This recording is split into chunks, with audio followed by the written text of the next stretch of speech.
গণঅভ্যুত্থানের পর নতুন দেশের স্বপ্ন দেখেছে সবাই, তবে সম্মিলিত সেই স্বপ্নের পথে প্রতিনিয়ত বাধা হয়ে দাঁড়াচ্ছে বিভিন্ন গোষ্ঠীর যৌক্তিক বা তর্কসাপেক্ষ আন্দোলন।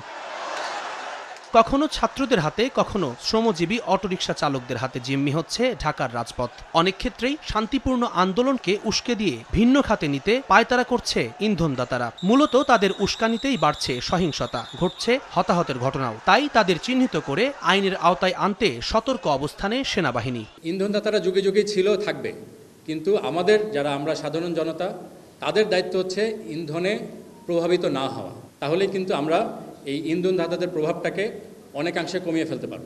চিহ্নিত করার অবশ্যই চেষ্টা আছে যে কারা আসলে মূলত উদ্দেশ্য প্রণোদিতভাবে এই কাজগুলো করছে, এবং সেটার এগেনস্টে ব্যবস্থা অবশ্যই নেওয়া হচ্ছে। পাহাড়েও চলমান সেনাবাহিনীর অভিযান। ব্রিফিংয়ে আরও জানানো হয়, সন্ত্রাসী সংগঠন কুকি-চিন ন্যাশনাল আর্মির বিরুদ্ধে বান্দরবানে গত এপ্রিল থেকে অভিযান চলছে। এখন পর্যন্ত ১৭৯ জনকে গ্রেফতার করার পাশাপাশি ৬০টির বেশি সচল আগ্নেয়াস্ত্র ও বিপুল পরিমাণ গোলাবারুদ উদ্ধার করেছে সেনাবাহিনী।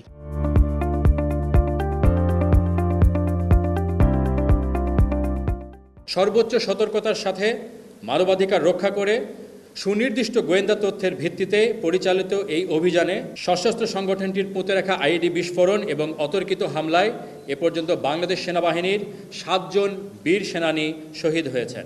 বর্তমানে দেশকে অস্থিতিশীল করতে যেসব ইন্ধনদাতা কাজ করছে তাদের রুখতে সর্বসাধারণকে সতর্ক থাকার আহ্বান জানায় বাংলাদেশ সেনাবাহিনী।